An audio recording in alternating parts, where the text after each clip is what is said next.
Hormuz പിടിച്ചെടുക്കാൻ വേണ്ടി അമേരിക്കയും ഇസ്രായേലും സംയുക്ത സൈനിക നീക്കം നടത്തിയേക്കുമെന്ന റിപ്പോർട്ടുകൾക്കിടെ പുതിയ അവകാശവാദവുമായി ഇസ്രായേൽ മാധ്യമങ്ങൾ.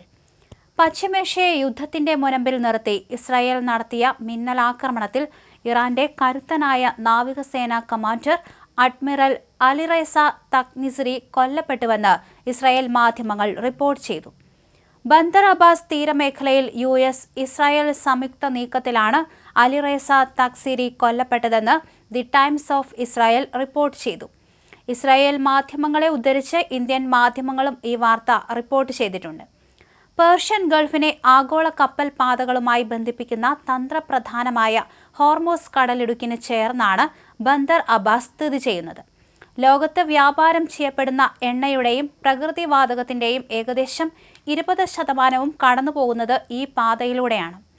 IRGC നേവിയിൽ തങ്സിരിക്കുണ്ടായിരുന്ന നിർണായക സ്ഥാനവും ഗൾഫ് മേഖലയിലെ ഇറാന്റെ തന്ത്രപരമായ നീക്കങ്ങളിൽ അദ്ദേഹം വഹിച്ചിരുന്ന പങ്കും പരിഗണിക്കുമ്പോൾ അദ്ദേഹത്തിന്റെ മരണം ഈ സംഘർഷത്തിലെ വലിയൊരു വഴിത്തിരിവായി വിലയിരുത്തപ്പെടുന്നുണ്ട്.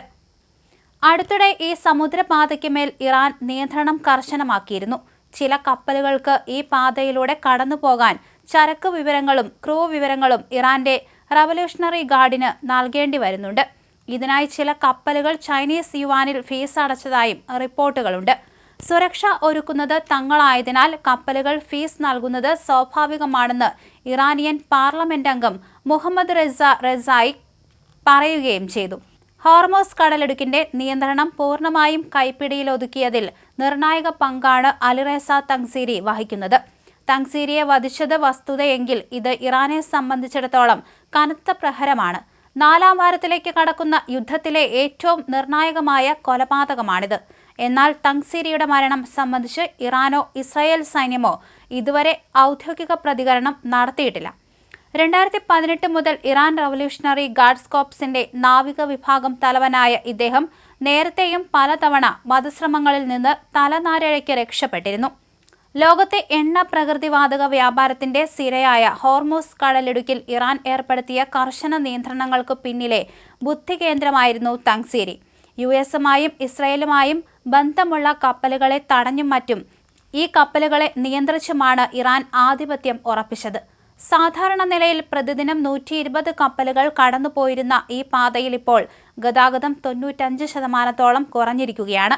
കടലിടുക്കിലൂടെ കടന്നുപോകുന്ന കപ്പലുകളിൽ നിന്ന് ചൈനീസ് യുവാനിൽ ടോൾ ഈടാക്കാനുള്ള നീക്കങ്ങളും തങ്സിരിയുടെ നേതൃത്വത്തിൽ നടന്നിരുന്നു.